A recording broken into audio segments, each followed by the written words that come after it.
Com esteu? La potent borrasca que afecta l'oest d'Europa ens està llançant aire més càlid encara aquestes últimes hores i hem d'esperar que, de fet, encara aquest divendres sigui un dia més calorós que no pas els últims. Ens estem mirant aquests mapes de moviment de masses d'aire. Fixeu-vos com de cara a diumenge, dilluns, els tons vermellosos van desapareixent, però cap al final d'aquesta evolució tornen a aparèixer una mica, de manera que tindrem una petita treva al voltant de dilluns, dimarts, amb temperatures més baixes. Després tornarà a fer calor, no tanta calor, però sí que seguirem parlant d'un ambient clarament d'estiu, com a mínim fins al final del mes d'agost. De fet, si ens mirem la diferència de temperatures entre avui i els dies vinents, veureu com aquest divendres efectivament encara hi ha tons vermellosos, cosa que vol dir que la temperatura encara pujarà una mica més respecte a avui, però en canvi a partir de diumenge i sobretot de cara a dilluns, dimarts de la setmana que ve apareixen clarament els tons blaus, baixada dels termòmetres notable que ens portarà a temperatures com a mínim similars a les que vam tenir a l'inici de setmana, en què la calor va ser bastant més suportable. Probablement no baixi més que això, però sí que tindrem un parell o tres de dies de calor molt raonable entre diumenges, sobretot dilluns, dimarts de la setmana vinent. Si ens mirem les màximes, veureu com aquests tons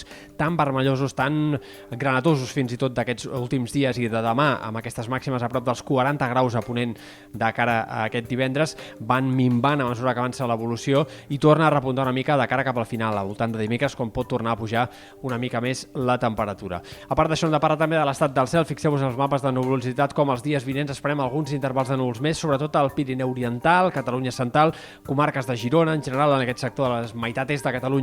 i especialment en sectors interiors. Esperem que vagin apareixent alguns intervals de núvols els dies vinents, sobretot entre dissabte i diumenge. Núvols que fins i tot arribaran a deixar alguns ruixats i algunes tempestes. Si ens mirem les precipitacions per dies previstes de cara als dies vinents, veureu com dissabte i diumenge apareixen alguns ruixats, sobretot en comarques del Pirineu Oriental, Catalunya Central, algunes comarques interiors de Girona. No els descartem en altres punts del prelitoral o també al voltant dels ports. Alguns ruixats podrien anar acompanyats de tempestes, sobretot al voltant de dissabte, però difícilment sortiran d'aquests àmbits bàsicament o a prop dels sectors de més muntanya.